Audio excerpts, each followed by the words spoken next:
Hey everyone, Victor is here, and in this video I want to go over several synthetic procedures that you might want to use when you are synthesizing an amine. This one is going to be more of an overview video, and I do have dedicated videos for each of the methods that I'm going to be talking about, so if you want more details than I'm going to be talking about here, then you're welcome to look at those videos as well.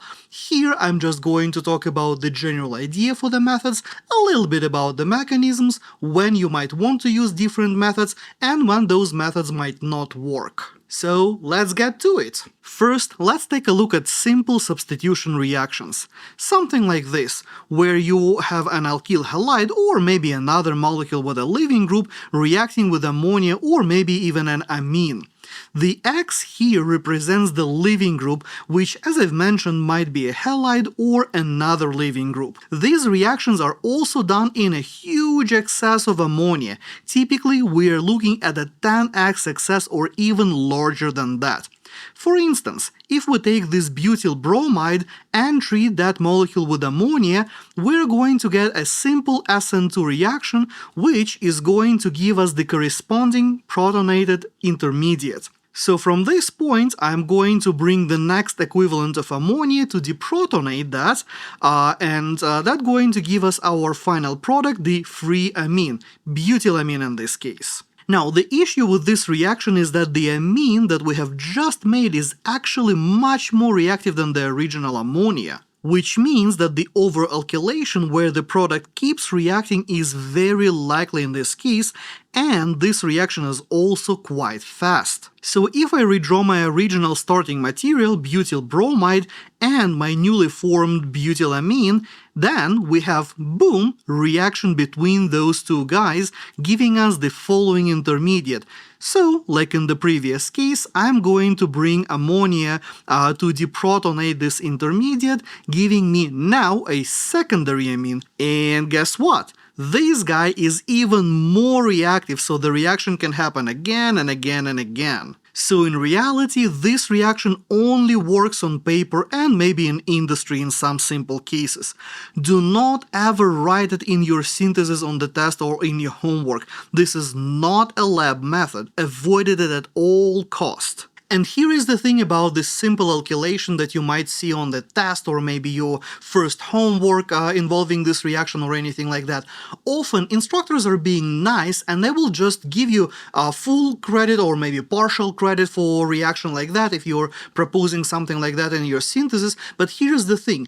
As I said, this is not a synthesis that you are going to be using in the lab, so if you're going to propose something like that on the exam, especially on the final exam where you're supposed to know different methods, you're definitely going to lose points, so make sure that this reaction is something that is good to know, but don't use it on the test. Now, what does work pretty well in the lab is the reduction of azides and nitriles. In the case of the azides, let's start with the same starting material as before, my butyl bromide here. I'm going to react that with sodium azide, and this is a fairly simple SN2 reaction, giving us the corresponding azide. These compounds are a lot of fun and they do see a lot of applications in chemistry, but for our purposes, we'll want to reduce them with something like lithium aluminum hydride, which will do a nucleophilic attack on the nitrogen that is connected to our carbon, making this intermediate, which upon aqueous workup grabs the proton from the media and gives us the final amine, expelling the nitrogen gas in the process. The big minus of this method is that azides can be quite toxic and carcinogenic, not to mention that they really like to go boom if you look at them sideways, so you have to be very careful working with these compounds. Alternatively, we can also use nitriles. So if I take the same butyl bromide and react it with sodium cyanide, I will do a simple SN2 reaction similar to our previous example, giving me the following nitrile. And if we reduce that with either lithium aluminum hydride or maybe even with just something like hydrogen on heterogeneous catalyst like I don't know, platinum or palladium or something like that, we're going to get our final amine. Now, here is something important I want to point out about this reaction. If I number my carbons in the starting material and then find the same carbons in my nitrile, I can see that there is an extra carbon in my chain, which means that I'm going to end up with an extra carbon in my final product as well. I'm highlighting this guy here in red. This guy comes from our cyanide. This is something you want to keep in mind when planning your synthesis, because if you don't, you'll end up with an additional carbon in your molecule which can be quite detrimental to your goal. This is a very common mistake, and students tend to lump those things together thinking that, well, both of them are SN2 reactions, we'll just do some sort of reduction, boom, we get our amine. Be very careful with your carbons. Azide preserves the number of carbons that you have. Nitriles, they add one carbon. And another thing I want to point out about both of these reactions is that we introduce the nitrogen via the SN2 process. I've already mentioned that before, and this is something you should also keep in mind, since SN2 reactions, they cause the inversion of the stereochemistry. So if the stereo is important for your synthesis, be careful with your choice of starting material. This is especially important if you are using the nitrile, because now the stereochemistry is going to be not at the carbon where the nitrogen is, but at the previous carbon, since you are going to be adding an extra carbon to your molecule. Okay, so moving on, we have a family of reactions that can make amines from carboxylic acids. The first reaction here is going to be the reduction of amides. If we start with, let's say, butanoic acid, we'll first have to convert it into the corresponding acid chloride using thionyl chloride or any other reagents like maybe PCl3 or something of that sort. And once we have our acid chloride, we'll treat it with excess of ammonia, giving us our amide. From here, we'll typically reduce the amide with lithium aluminum hydride and get our free amine after our aqueous workup. It's a pretty straightforward sequence. Now, here is something I've seen many students forget, and this is this carbon over here. This sequence preserves the carbon of the carboxylic acid, so make sure you don't just erase the entire carboxylic acid and put an amine instead of it. Count your carbons carefully. Alright, moving on to the next reaction in this section, we have Hofmann rearrangement. So let's start with this 2-methylbutanoic acid, because why not? And the first thing that we are going to do here, we're going to convert that into the corresponding amide using the sequence from above. If we now treat this amide with bromine and base, we'll end up making the corresponding amine. And importantly, now we are losing a carbon in the form of that CO2 gas. So this carbon over here, that was a part of our original carboxylate, that guy is now gone. Similarly, when we look at the Curtius rearrangement, and yes, it is pronounced Curtius and not Curtius, but I digress. So let's start with the cyclopentane carboxylic acid over here, and I am going to convert that into the corresponding acid chloride and then react it with our favorite sodium azide that we have already seen, giving us this corresponding azide intermediate.